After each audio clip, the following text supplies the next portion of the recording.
आप सभी को जय श्री श्याम। किसी भी त्योहार के आसपास का जो समय होता है वो सबसे ज्यादा खतरनाक होता है, क्योंकि उस समय नेगेटिविटी सबसे ज्यादा वायुमंडल में विचरण करती है और वो लगभग हर एक व्यक्ति को प्रभावित कर देती है।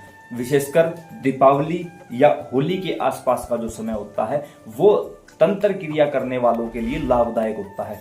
ऐसे समय में जो घरों में गृहस्थ जीवन से संबंधित लोग हैं वो भी, जो नौकरी करते हैं वो भी, और विशेषकर जो बच्चे पढ़ाई करते हैं वो ज्यादा प्रभावित होते हैं। कैसे होते हैं? इस समय हमसे कुछ बच्चे मिले जो पढ़ाई करते हैं बाहर रह के। उनमें से एक लड़के ने कहा कि हम उस जगह रह के हॉस्टल में पढ़ाई करते हैं और वहां पर मुझे कोई महिला दिखाई देती है, और महिला दिखाई दी है विशेषकर दीपावली की रात को। तो देखो होता क्या है, कैसे है और इन सब चीजों से बचना कैसे है, विशेषकर ध्यान दें। जो बच्चे हैं, जो स्टूडेंट हैं वो जरूर ध्यान दें, और जो भी लोग मेरी इस वीडियो को देख रहे हैं अपने बच्चों को इस वीडियो को जरूर दिखाएं एक बार। अब हमारे बच्चे जहां भी रह के पढ़ाई करते हैं, वो हॉस्टल हो, कोई पर्सनल रूम हो, कोई पीजी हो या कुछ भी ऐसी जगह हो, हमें तो नहीं पता वहां पहले क्या हो रखा है या वहां पर पहले से कौन सी एनर्जी है, और चलो वहां कुछ है या नहीं है, फिर भी उस रूम से और कॉलेज तक का जो सफर है वो तो हमें तय करना पड़ता है। और उस दौरान कुछ ऐसी चीजें हो जाती है जो हमें परेशान करने लगती है और हमारे दिमाग पर असर डालती है, जिससे कितने ऐसे माता पिता मुझसे मिले हैं। उन्होंने कहा कि भाई पहले बच्चा इतना अच्छा पढ़ता था और अब पढ़ाई में बिल्कुल भी मन नहीं लगता। क्यों? कहीं ना कहीं से कोई नेगेटिविटी उनके आसपास, उनके ओरा में, उनके आभामंडल में फंस चुकी है और वो अपने तरीके से उस बच्चे को डाइवर्ट कर रही है। और धीरे धीरे होगा ये काम, एक साथ नहीं होगा, ये भी याद रख लेना। काफी लोगों ने ये कहा कि भाई हम नौकरी करते हैं और इन त्योहारों पर तो हमें कई बार तो हमारी नाइट शिफ्ट होती है, दिन में रात में देर सवेर हमें यहाँ वहां आना जाना पड़ता है, चौक चौराहे से गुजरना पड़ता है। तो विशेषकर जो दीपावली का पर्व है या होली का पर्व है, उस समय पर नेगेटिविटी सबसे ज्यादा हावी होती है। कैसे?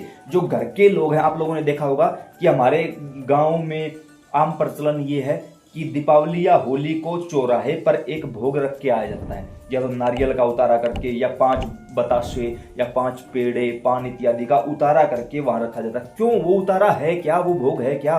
कई बोल देते हैं चौगानंद माता का, यानी चौराहे वाली माता का भोग है। कई बोल देते हैं कि होली के दिन हमारे यहाँ से जाता है। देखो ऐसा कुछ भी नहीं होता। ये भोग ऐसा नहीं है, ये भोग है कि हम अपने घर की नेगेटिविटी को रिमूव करके चौराहे पर विराजमान करते हैं। अब पहले से ही चौराहे पे गंदी शक्तियां इतनी विराजमान थी, और होली या दीपावली की रात को स्पेशल हम लगभग सभी लोगों ने घर का उतारा करके वहां पर भोग रख दिया, तो नेगेटिविटी जो थी उससे डबल हो चुकी है। और अब लोग क्या करते हैं ऐसे समय में, विशेषकर, और एक गंदी प्रथा और हमारे देश में चली हुई है कि इस समय में लोग सबसे ज्यादा नशा करते हैं, सबसे ज्यादा शराब पी के आते हैं, देर सवेर आते हैं, पटाखे जलाते रहते हैं। चलो कोई बात नहीं, वो एक अलग विषय है, लेकिन नशा करने का कोई अधिकार नहीं है भाई किसी को भी। ऐसा नहीं करना चाहिए। जब वो देर सवेर उस चौक चौराहे से होके घर आते हैं तो नेगेटिविटी इस प्रतीक्षा में रहती है कि कब मेरे जैसा मुझे कोई मिले जो पूजा पाठ ना करता हो। सिंपल सी बात है, जो पूजा पाठ नहीं करता वही नशा करता मिलेगा। अब जैसे ही वो नशा करने वाला व्यक्ति उसके संपर्क में आता है, वो शक्ति चौक चौराहे से लग के उसके साथ आ जाती है उसके घर में, और वो धीरे धीरे अपना स्थान बनाती रहती है। पहले पता नहीं चलता और बाद में सब पूरे घर का वो बैंड बजा देती है। फिर हम यहाँ वहां चौक के दरबारों पर जाने के लिए मजबूर हो जाते हैं।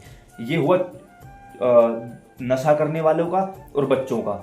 अब आती है बारी जो नौकरी करते हैं, वो भी तो देर सवेर घर आते हैं, वो मेल फीमेल कोई भी हो सकता है। उस समय में ये चीजें परेशान करती हैं, और काफी लोगों के साथ एक चीज होती है कि भाई जिस स्थान पर हम रहते हैं वहां भी नेगेटिविटी है, तो उन सब चीजों से बचने के लिए हम क्या करें, विशेषकर इन त्योहारों पर ऐसा क्या करें कि इन सब चीजों से बचा जा सके। तो आपको एक छोटी सी ऐसी चीज बताऊंगा जो अगर आप यूज करोगे तो निश्चित तौर पे, चाहे तांत्रिक सामने खड़ा होकर तंत्र विद्या कर दे, आपके ऊपर कोई भी वो चीज असर नहीं करेगी। क्या करना है?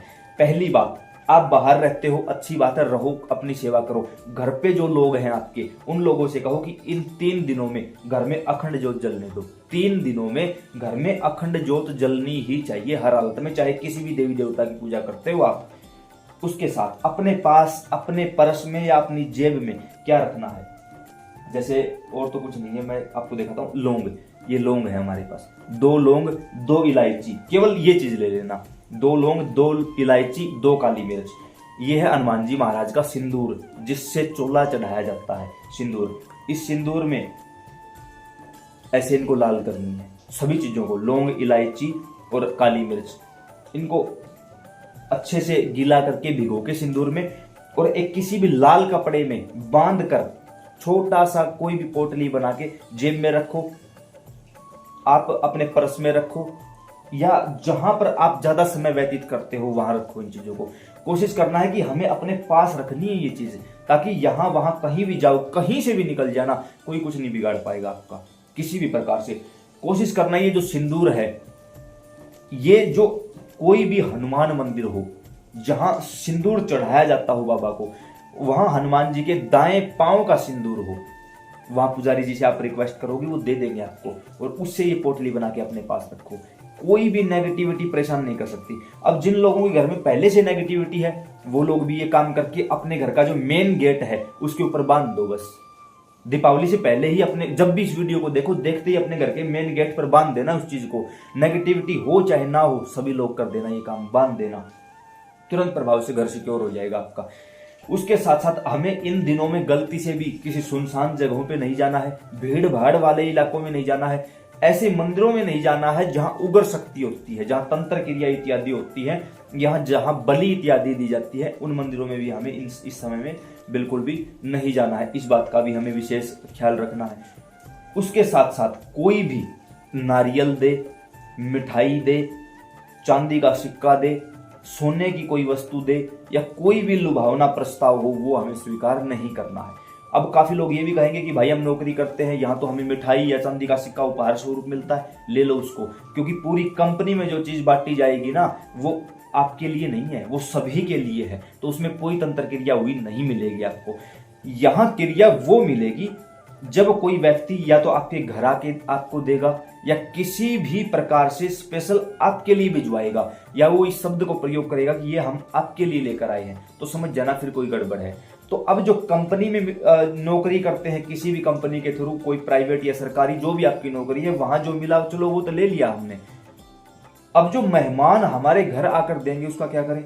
फॉर एग्जाम्पल मानो ये मिठाई आई है हमारे घर में, ये मिठाई का डब्बा है, सबसे पहले तो उस समय सावधान हो जाना जब मिठाई सफेद रंग की हो। अगर मिठाई सफेद रंग की है पक्का तंत्र क्रिया मिलेगी 95%। अब कोई व्यक्ति ये ना समझे कि हम आपसे रिश्तों को बिगाड़ने की कोशिश कर रहे हैं, ना भाई, एक बात सिंपल सी है, तंत्र क्रिया मैं आप लोगों के ऊपर क्यों करवाऊंगा, आप मेरे ऊपर क्यों करवाओगे? मैं आपको नहीं जानता, आप मुझे नहीं जानते, करवाएगा वही जो आपको जानता है, बस, दूसरा कोई नहीं करवा सकता। अब मान के चलो ये मिठाई आई है, मजबूरन आपको लेनी पड़ी, उस व्यक्ति को वहीं बैठाओ, आजा भाई बैठ, चाय पानी ले, बैठा के वो मिठाई उसी के सामने खोल के रख दो।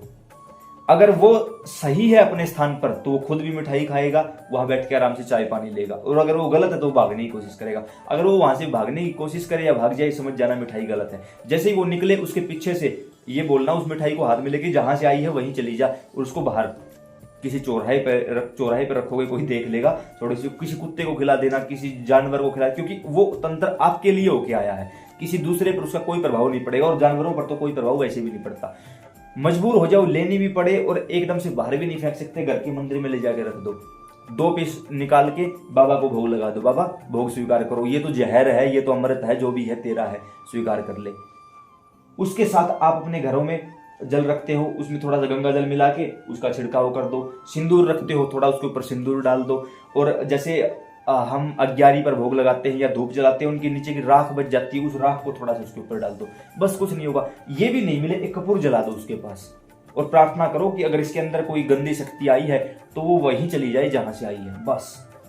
मोस्टली एक ही कोशिश करनी है आप लोगों को कि किसी भी प्रकार से इस समय में हम बाहर की कोई भी वस्तु ग्रहण ना कर पाए। देवी देवताओं को भोग लगाना, घर पे चूरमा बनाओ, हलवा बनाओ, हमारा खुद का भोग है, क्यों लगाते हो मिठाइयों का भोग? किसने कहा है? फलों का भोग लगाओ, घर की वस्तुएं बना के देवी देवताओं को भोग लगाओ, घर की वस्तुएं खुद खाओ। मार्केट की चीजें आप लोगों को देखते होगे ना न्यूज वगैरह में कि उसने इतनी मिलावट की, उसने, क्यों खाना है भाई?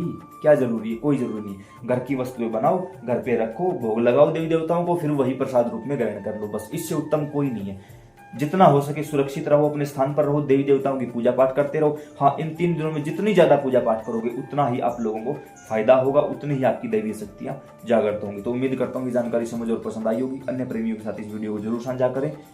सीताराम।